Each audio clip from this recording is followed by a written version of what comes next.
讲到这家囡仔害死老爸老母这类自杀案件，根据统计呢，对106年到去年已经造成62个囡仔死亡。过来这2天也发生2件类似案件，一件是老母抱着这2岁囡仔对厝尾顶跳落来，另外一件是在沙丁堡有翁婿先甲某害死，这甲6个月大婴仔翕死。落尾家己是来行地路，就专家建议讲，那政府机关呢，就要强化资源来协助。身躯边的亲戚朋友，若发现讲这办事唔对，就要赶紧来斗相共。若本身遇到问题，共款也要讨救并接是。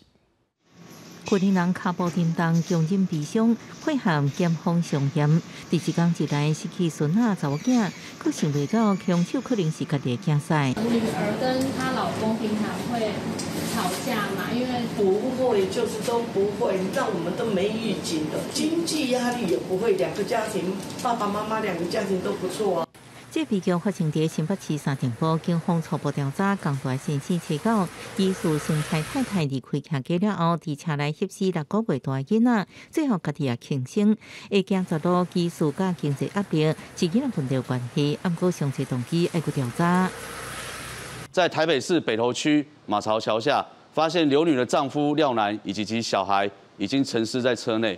进前伫新店一个妈妈带查某囝跳水，台中姚妈妈抱查某囝坠楼身亡。这种害囝了后轻生的案件，今年7月到即马至少3件，发生四个家庭状况拢无同。不过爸母将囡仔看作是珍宝，到底是什么原因会出现带走无得抵抗囡仔去轻生的想法呢？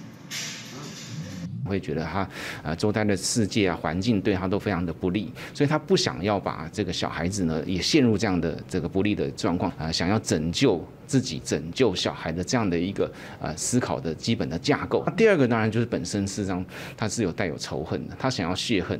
根据卫福部106年到112年的数据，这种案件造成62个囡仔死亡，对家庭经济问题、健康问题、情感关系等各层面，拢可能是因素之一。不过，太囝轻生事件自然较歹发现，要安怎防治？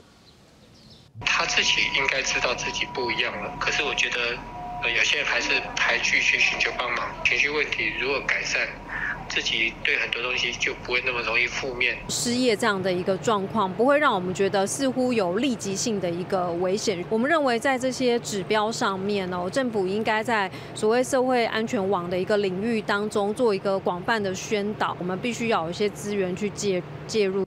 除了靠政府资源介入，有专家表示，身躯边的亲友加点关怀，注意定调。家长遇到困境，应该勇敢求助，不应该凊彩不断囡仔生命造成悲剧。记者综合报道。